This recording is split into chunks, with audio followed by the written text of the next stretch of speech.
کہانی انجوائے کے معزز سامعین، ہمارے چینل کو لائک کریں، کومنٹس کریں، سبسکرائب کریں۔ رات کے تقریباً 9 بج رہے تھے۔ مگاڑی کی تنگ گلیاں اندھیرے میں ڈوب چکی تھی۔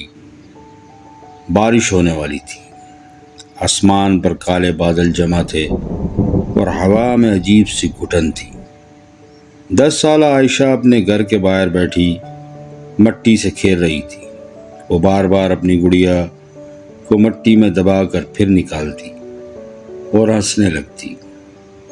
گھر کے اندر اس کی ماں کھانا بنا رہی تھی۔ عائشہ، اندر آ جاؤ بیٹا، ماں نے آواز دی۔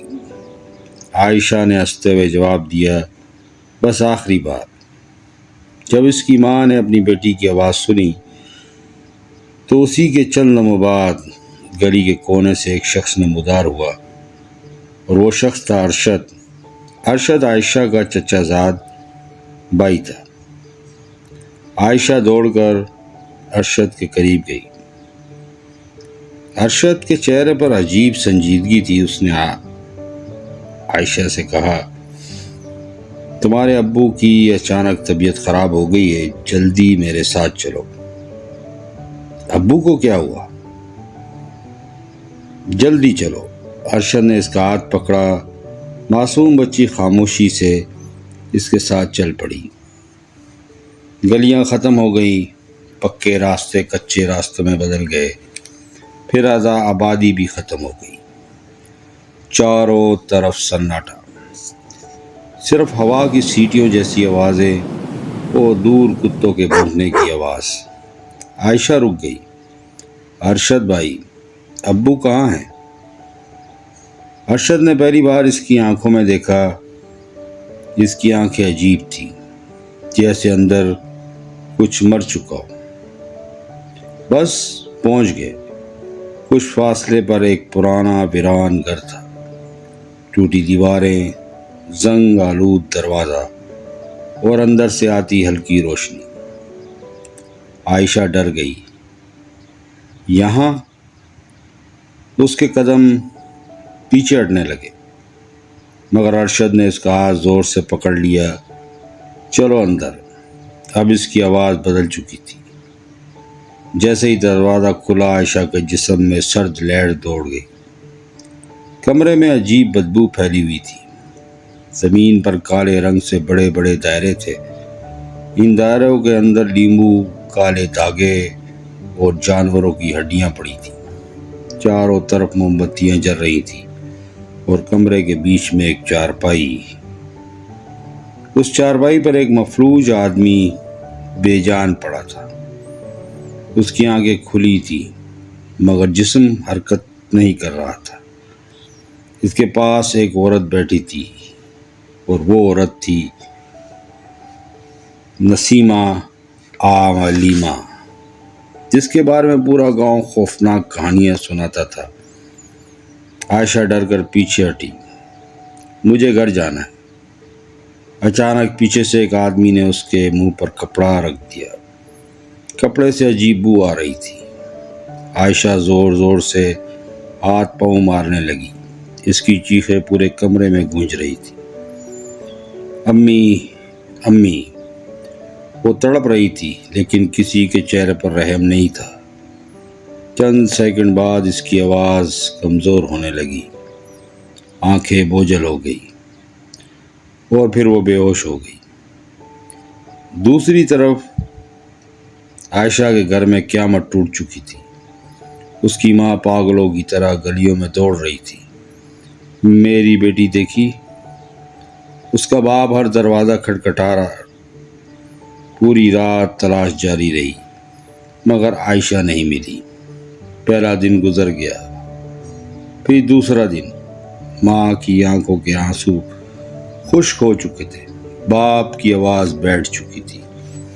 پورا گاؤں تلاش میں لگا ہوا تھا، لیکن کسی کو معلوم نہیں تھا کہ عائشہ اب اس دنیا میں نہیں رہی۔ ویران گھر کے اندر رات کے اندھیرے میں عائشہ نیم بے ہوشی کی حالت میں پڑی تھی۔ وہ آہستہ آہستہ ہوش میں آ رہی تھی۔ جیسے ہی اس نے آنکھیں کھولی، وہ خوف سے کانپ اٹھی۔ تسمیہ عاملہ زور زور سے منتر پڑھ رہی تھی۔ موم بتیوں کے شعلے عجیب طرح ہل رہے تھے۔ ارشد ہاتھ میں ایک بڑا چاقو لیے کھڑا تھا۔ عائشہ چیخنے لگی، ارشد بھائی مجھے چھوڑ دو، امی کے پاس جانے دو۔ مگر ارشد کے چہرے پر انسانیت باقی نہیں رہی تھی۔ وہ صرف اپنے مفلوج بھائی کو دیکھ رہا تھا۔ تسمیہ چلائی، جلدی کرو، عمل کا وقت ختم ہو رہا ہے۔ عائشہ زور زور سے رونے لگی۔ وہ زمین پر تڑپ رہی تھی۔ اس کی ننھی انگلیاں فرش کو کھروچ رہی تھی۔ وہ رحم مانگ رہی تھی، مگر وہاں موجود لوگ شیطان بن چکے تھے۔ پھر ارشد نے کانپتے ہاتھوں سے چاقو اٹھایا اور عائشہ کی گردن پر رکھ دیا۔ کمرے میں اچانک خاموشی چھا گئی۔ صرف عائشہ کی سسکیاں سنائی دے رہی تھی اور پھر ایک خوفناک۔ پولیس رپورٹ کے مطابق ملزمان نے بچی کا گلا کاٹنے کے بعد اس کا خون ایک برتن میں جمع کیا اور اس مفلوج شخص کے جسم پر ملتے رہے۔ انہیں یقین تھا کہ اس خون سے وہ ٹھیک ہو جائے گا، مگر وہ شخص ٹھیک نہ ہو سکا۔ 2 دن بعد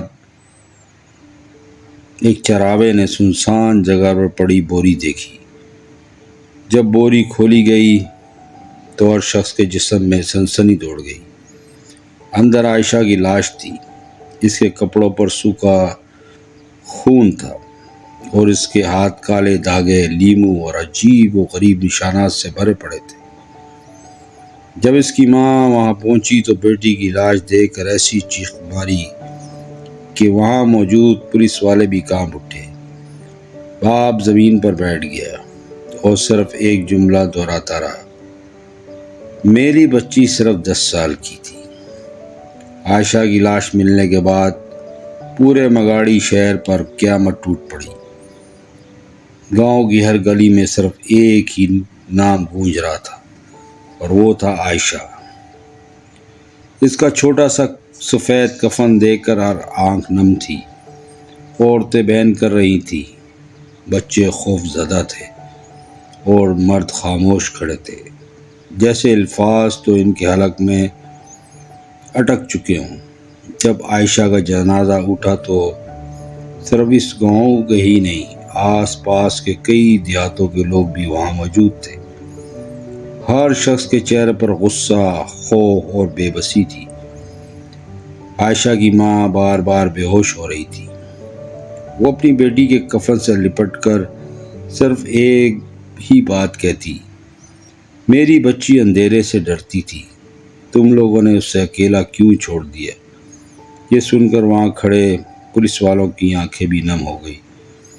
اس دوران پولیس خاموشی سے اپنا کام کر رہی تھی۔ کچھ عائشہ کے گھر کے آس پاس گھوم رہے تھے۔ انہیں یقین تھا کہ قاتل کہیں نہ کہیں اسی ہجوم میں موجود ہے۔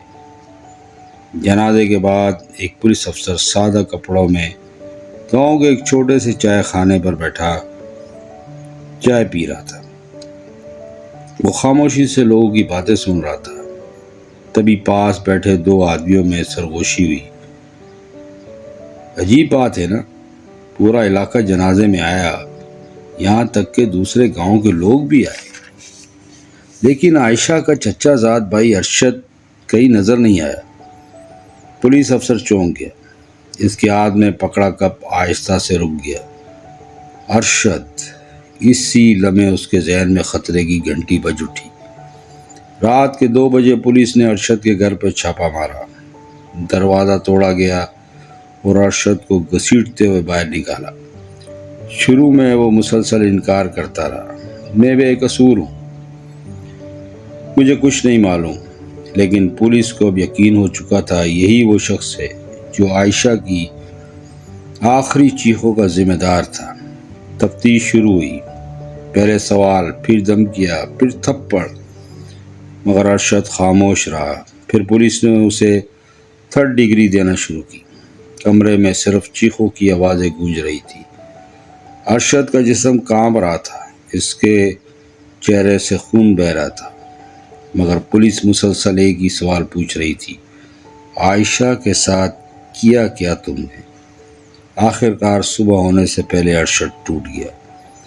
وہ زمین پر گر کر زور زور سے رونے لگا۔ میں نے عائشہ کو مارا۔ کمرے میں خاموشی چھا گئی۔ پھر اس نے کانپتی آواز میں پوری کہانی سنانا شروع کی۔ ویران گھر، حاملہ تسمیہ، کالے جادو کا عمل، خون اور قربانی۔ ہر لفظ سنتے ہوئے پولیس والوں کے رونگٹے کھڑے ہوتے گئے۔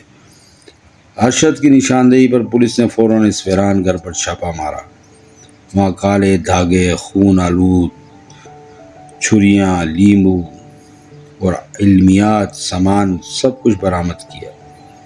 حاملہ تسمیہ کو بھی گرفتار کر لیا گیا۔ ارشد کے مفلوج بھائی کو بھی پولیس نے حراست میں لے لیا۔ اس وقت حکومت نے اس کیس کو مثالی طور پر شکل دینے کے لیے ایک ایسا فیصلہ کیا کہ عدالت نے ارشد، حاملہ تسمیہ اور اس کے ساتھیوں کو سزائے موت سنا دی، اور پھر ایک صبح ہزاروں لوگوں کے سامنے انہیں سرعام پھانسی دے دی گئی۔ دوستو، اصل شیطان قبرستان میں نہیں، انسانوں کے روپ میں ہمارے آس پاس ہی گھوم رہے ہوتے ہیں۔